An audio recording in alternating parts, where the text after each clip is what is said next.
The unrest in Yemen has intensified, with the overall death toll soaring to 170. On Saturday, gunmen attacked and killed 6 soldiers in the capital, Sana'a. And in the southern city of Taiz, gunmen opened fire and wounded 35 protesters. This amid the arrival of a Gulf envoy whose goal is to put an end to the crisis.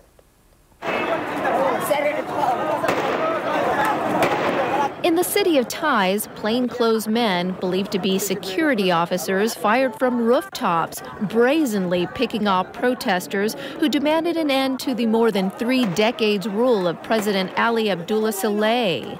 35 people suffered gunshot wounds.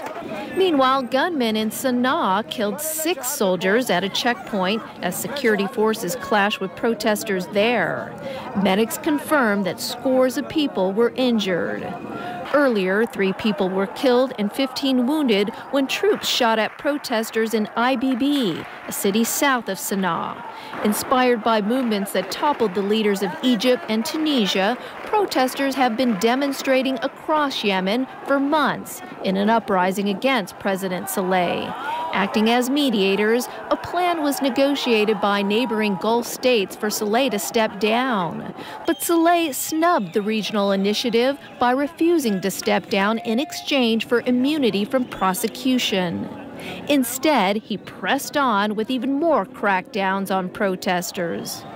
With hopes of resurrecting the transfer of power deal, the Secretary General of the Gulf Cooperation Council will meet this evening with Yemen's foreign minister. The GCC includes neighboring oil-rich states on the Arabian Peninsula that share a stake in the stability of Yemen, where the regional wing of al-Qaeda is based.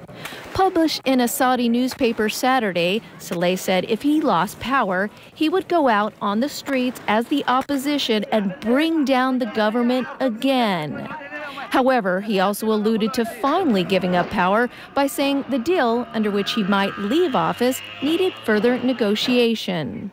Either way, GCC member Qatar pulled out of the plan on Thursday, citing Saleh's tactics of stalling, continued escalation, and a lack of wisdom.